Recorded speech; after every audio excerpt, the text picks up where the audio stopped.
ভারত প্রথম ক্রিকেট বিশ্ব চ্যাম্পিয়ন হয় ১৯৮৩ সালে। কপিল দেবের নেতৃত্বে ভারতীয় দল ১৯৮৩ সালের ২৫শে জুন ইংল্যান্ডের লর্ডসে অনুষ্ঠিত ঐতিহাসিক ফাইনালে ওয়েস্ট ইন্ডিজকে পরাজিত করে প্রথমবারের মতো আইসিসি ওডি বিশ্বকাপ জিতেছিল। কিন্তু ভারতে প্রথম ক্রিকেট খেলা শুরু হয় ১৭২১ সালে, যা ব্রিটিশ ইস্ট ইন্ডিয়া কোম্পানির নাবিকদের দ্বারা গুজরাটের ক্যাম্বেতে, বর্তমানে খাম্বাত খেলা হয়েছিল।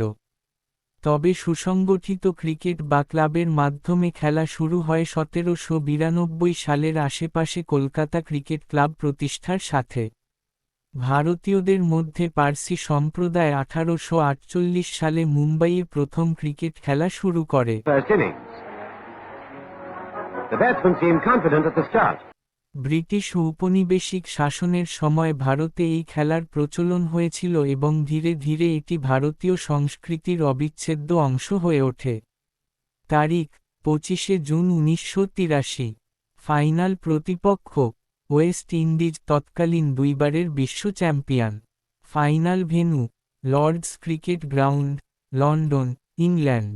কপিল দেব ইন্ডিয়ার কাপ্তান হয়ে খেলে।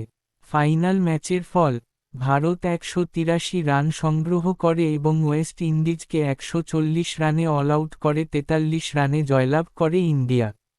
Man of the match final: Mohinder Amarnath. ১৯৮৩ সালের এই ঐতিহাসিক জয়ের আগে ভারত ১৯৭৫ এবং ১৯৭৯ সালে গ্রুপ পর্ব পার হতে পারেনি। এই জয়ের মাধ্যমে ভারতীয় ক্রিকেট বিশ্বমঞ্চে নিজেদের একটি শক্তিশালী দল হিসেবে প্রতিষ্ঠিত করে।